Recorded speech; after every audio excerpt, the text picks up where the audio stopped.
Fl-ewwel ftit xhur tal-Gvern, il-Gvern żamma l-wegħda tiegħu dik li jagħti prijorità lill-problema tat-traffiku.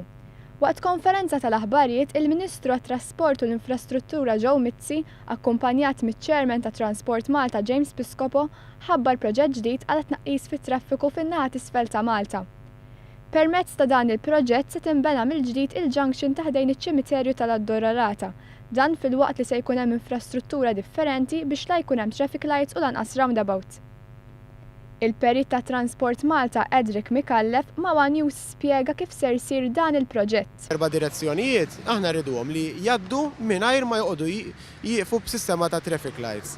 Għaldaqstant minħabba li minn kull direzzjoni inti tista' tmur fi 3 direzzjonijiet oħra, kellna bżonn sistema fejn jkollok 3 livelli. Se jkollna l-livell ta' fuq net huwa dak li dawk li niżlin min-naħa taċ-ċimiterju jgħaddu dritt biex imorru n-naħa tal-belt, jaqbdu għal Domoro biex nifhemu jibqgħu sejrin il-belt. Taħtom se jkun hemm dawk li jridu jiġu min-naħa tal-belt biex imorru n-naħa tal-ajruport.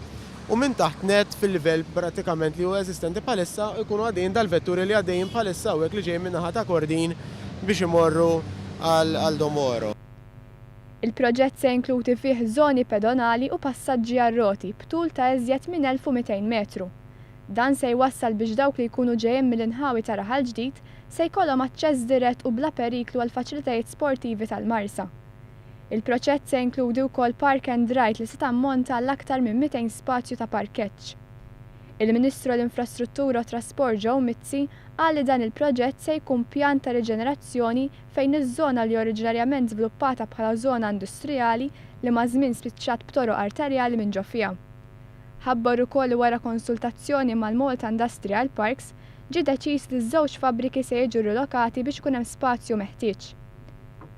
Dan il-proġett se jkun it-tieni proġett maħsub li jnaqqas it-traffiku f'pajjiżna wara l-proġett tal-Junction tal-Kappara, maħsub biex naqqas it-traffiku fin-naħa ta' fuq ta' Malta. Xena mal-ewwel irridu nagħmlu xi ħaġa biex speċjalment in-naħa tas-Sawt ukoll ma jibqux bil-problema għax l-iktar jibgħatu huma naħa tas-Sawt, imma anke jekk jiġġamja hawnhekk mhux in-naħa tas-Sawt biss jieqaf imma jinaħaf in-naħa ta' fuq. Allura illum aħna ħriġna bil-proposta illi u teġa applikajna għall-MEPA biex immexxu qudiem dan il-proġett li fl-aħħar mill-aħħar se naslu biex ma jkunx hawn dekonġestjoni li hawn. Il-proġett huwa stmat li jiswa ma' 80 miljun euro. Intant dwar triq Diċembru 13, il-Ministru Joe Mizzi ħabbar li din il-ġimgħa se tinfetaħ triq Diċembru 13 direzzjoni lejn il-Belt.